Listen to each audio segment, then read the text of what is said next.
Hello and welcome back for another video. I hope everyone's having a nice day and let's get started. Today on PsychE-Learning we'll be looking at the psychology behind insecurities. I think most people have insecurities. I know I had some and I still have some, but it's completely normal. And the thing is that you can't let those insecurities control your life, because instead of living our best life, we tend to focus on how we're not good enough or capable enough, and that's very unfortunate. With that, we tend to compare ourselves to others, criticize ourselves, judge ourselves, and that can lead to some pretty destructive thoughts. Those destructive thoughts definitely affect different areas of our lives, including at school, at work, or in our relationships with people. In this video, I'll be talking about 3 common types of insecurities and how you can deal with them. Also, I'll be talking about how insecurities can be used as motivational tools instead of the self-destructing weapons that we see them as. So the first type of insecurity I'll be looking at is the one that's formed from lack of confidence due to social anxiety. I think that a lot of people don't feel confident enough in social situations, whether it's in family gatherings or interviews or parties and any other type of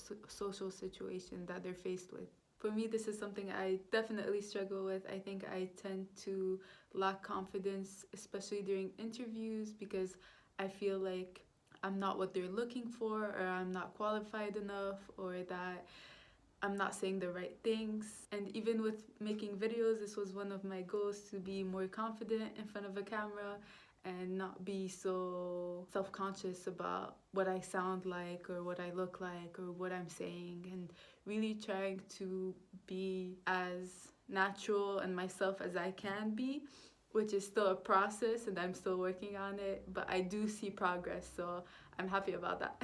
So a lot of the people that suffer from this insecurity would tend to avoid social situations altogether, or if they do attend, they'd feel uncomfortable and self-conscious the whole time they are there. This insecurity is often based on your own perception of your self-worth and how others might perceive you.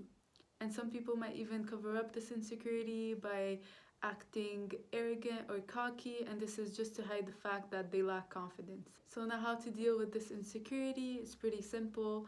Just remind yourself of your strengths instead of your weaknesses, and try to see the good aspects of your personality instead of looking at the bad ones.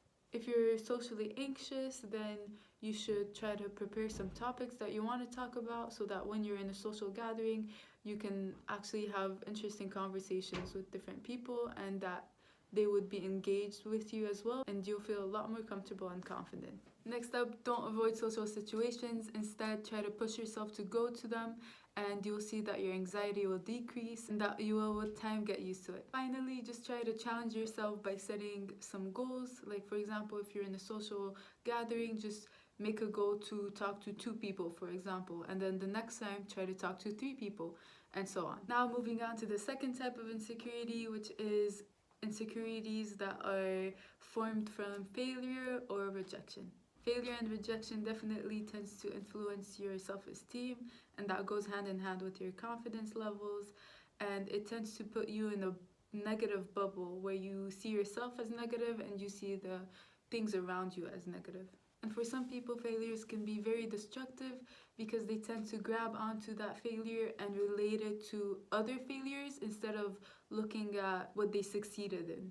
It's okay to fail, it's okay to get rejected, but you just have to give time to yourself to heal and to accept the fact that you have failed or you have been rejected. So once you've adapted to this situation, move on and enjoy your life, because there's so much outside those failures and those rejections, and there's so much more to see and so many more things to experience. Instead, learn from those downfalls and try to work towards your goals and persevere through them. Finally, try new things, try new strategies, try new ways to achieve those goals.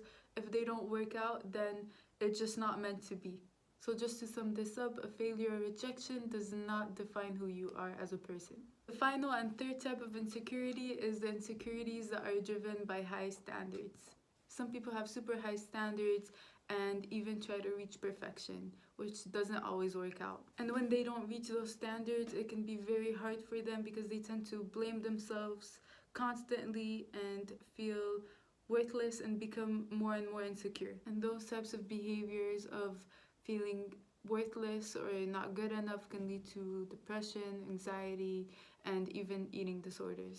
Body image issues would fall under this insecurity type because people idealize a certain type of body, and this would lead people that don't feel comfortable in their own skin to beat themselves up for it and have very negative thoughts about themselves, which also can be very harming to the individual.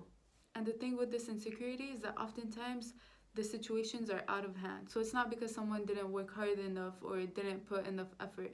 It's more because of uncontrollable situations that can't be changed. Instead of focusing on what you don't have or what you can't obtain at this exact moment, try to see how much effort and how much hard work you actually put in it, things that you actually could control and could make a difference with. And having a perfectionist mindset tends to overshadow the progress you have made and the changes that other people see but you don't. Finally, try to really appreciate your inner qualities and really start loving yourself all the time, no matter in what situation you're put in.